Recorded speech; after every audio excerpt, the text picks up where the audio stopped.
Hello friends, in today's video we will going to learn some basic concept of chemistry. So I have on student demand I have bring this very simple and but very important molecular formula or empirical formula. What is the difference between molecular formula and empirical formula, or how to calculate the molecular formula and empirical formula of any compound. So in today's video, we will going to learn about this. Okay. So let's start. So first of all, what is empirical formula? So as we know that empirical formula is any means any molecule is having some formula. Like okay, we will know by its formula. So for example, take the example of acetic acid. So acetic acid CH3 COOH. Okay. So this is acetic acid. So now, like empirical formula will say that in our molecule or in our compound, there is one carbon, there is one hydrogen, there is one oxygen.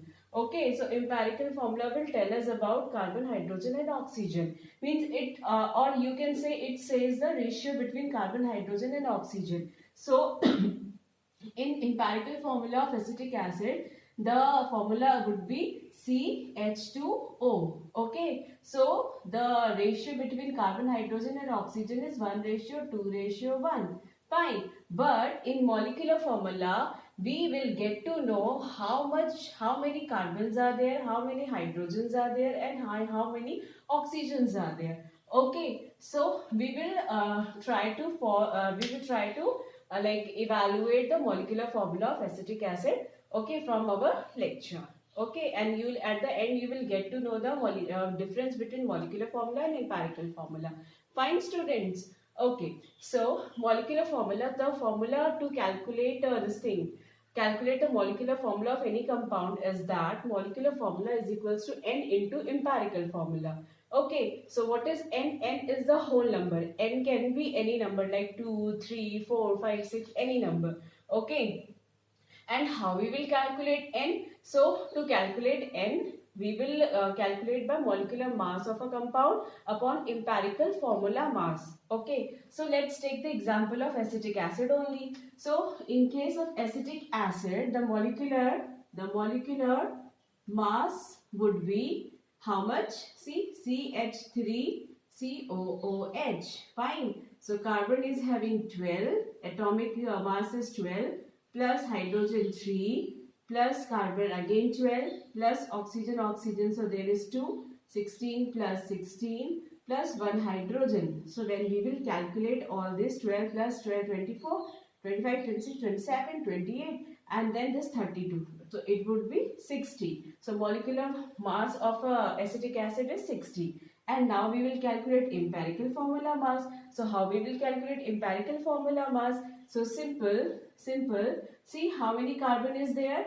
How many carbon is there? See, 1 carbon and 3 hydrogen. And empirical formula. Wait. Empirical formula is this now. This is the empirical formula of acetic acid. Okay. So CH2O. Fine. So empirical formula. Okay. So this is 12 plus 2 plus 16. So how much it is? 12, 13, 14. So it is 14 plus 16 is equals to 30. Okay. So we will calculate n is equals to 60 upon 30. So it would be 2. Fine student. So now we can easily calculate the molecular formula of acetic acid. How? See, molecular formula is equals to n. So we have calculated n. So n is 2 into empirical formula. What is the empirical formula? CH2O. Now we will multiply. So 2 into C is C2. H is H4 and oxygen is 2. So what is the molecular formula of acetic acid is C2H4O2, or simply we can say CH3COOH. How many oxygen? 2 oxygen. So 2 oxygen. How many hydrogen? 4. So 4 hydrogen. And how many carbon? 2 carbon. So in this way we have calculated the molecular formula of any compound.